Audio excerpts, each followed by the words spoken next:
Hello students, আমার চ্যানেলে তোমাদেরকে স্বাগত। শুরু করছি মাধ্যমিক 2027 ক্লাস 10 ইতিহাস ফার্স্ট ইউনিট টেস্ট সাজেশন। ঠিক আছে, তো যারা তোমরা ক্লাস 10-এ পড়ছো, 2027 সালে যারা মাধ্যমিক পরীক্ষা দেবে তাদের জন্য ফার্স্ট ইউনিট টেস্ট সাজেশন 2026 ইতিহাসের সাজেশন। দেখো তোমাদের 8 নম্বরের প্রশ্নের সাজেশন। ঠিক আছে, তোমাদের কিন্তু এর আগে আমি কিন্তু প্রথম, দ্বিতীয়, তৃতীয় অধ্যায়ে 2 নম্বর এবং 4 নম্বরের সাজেশন দিয়ে দিয়েছি।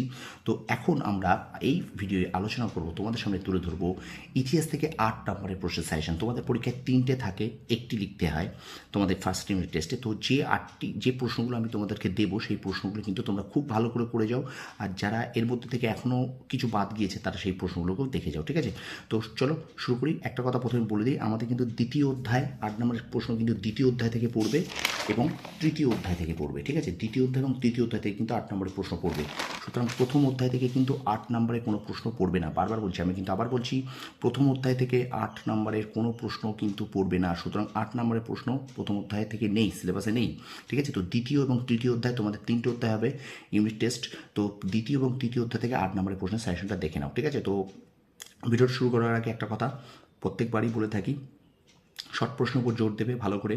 আমি কিন্তু শর্ট প্রশ্ন 3টে কিন্তু টেক্সচুয়াল বেস করেছি, ভিডিওগুলো দেখে নাও। ঠিক আছে, অবশ্যই ওখান থেকে তোমরা কিন্তু যথেষ্ট পরিমাণে হেল্প পাবে। ওকে, আর ভিডিওটা একটুখানি বেশি করে শেয়ার করে দাও, লাইক করো, কমেন্ট করো, তোমার বন্ধুদের কাছে বেশি করে শেয়ার করে দাও ভিডিওটা। ঠিক আছে, আর আমার চ্যানেল যারা নতুন আছো চ্যানেলটাকে সাবস্ক্রাইব করো, পাশে থাকা বেল আইকনটা প্রেস করে রাখো।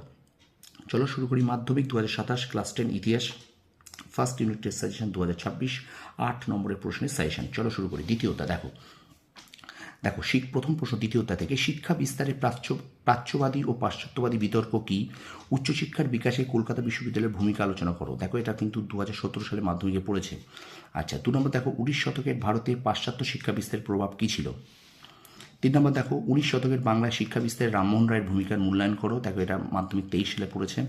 আচ্ছা, 19 শতকের প্রথমার্ধে সতীদাহ প্রথা বিরোধী প্রচেষ্টাগুলির পরিচয় দাও। রামমোহন রায় কীভাবে সতীদাহ প্রথা বিরোধী আন্দোলনকে সাফল্যমণ্ডিত করেন?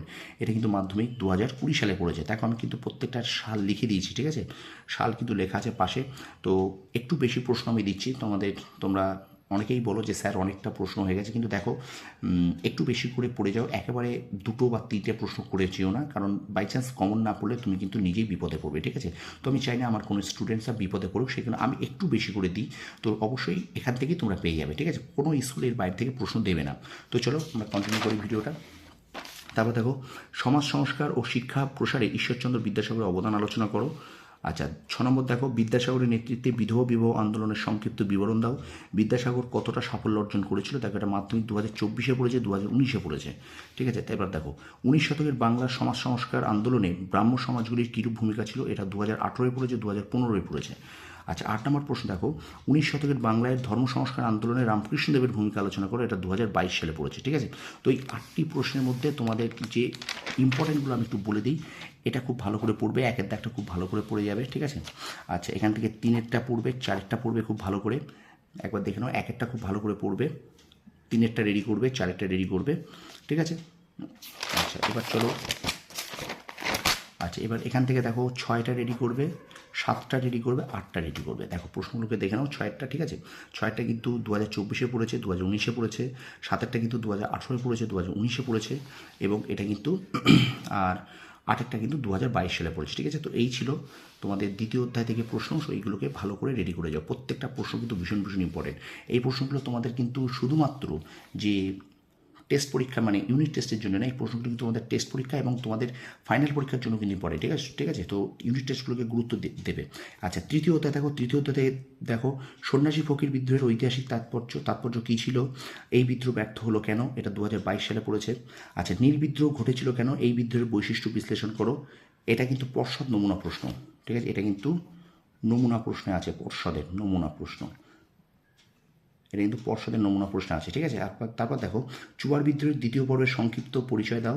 চুয়ার বিদ্রোহের গুরুত্বগুলি লেখো। ওকে, তো এইখান থেকে এই 3টে প্রশ্নই করে যাও, এখান থেকে তোমরা অবশ্যই কিন্তু কমন পাবে। ঠিক আছে, তো আমি বারবার বলছি, তোমাদের 2টো অধ্যায় থেকে 3টে প্রশ্ন দেবে তোমাদের মডেল সেট অনুযায়ী, একটি লিখতে হবে। সুতরাং তুমি এই প্রশ্নগুলোকে ভালো করে দেখে যাও। তো তৃতীয় অধ্যায় থেকে এই 3টে প্রশ্ন খুব ভালো করে দেখে যাও, আর দ্বিতীয় অধ্যায় থেকে তোমরা এই যেগুলো দাগিয়ে দিচ্ছে এই 6টা প্রশ্নকে ভালো করে দেখে যাও। ঠিক আছে, একটু ভালো করে দেখে যাবে।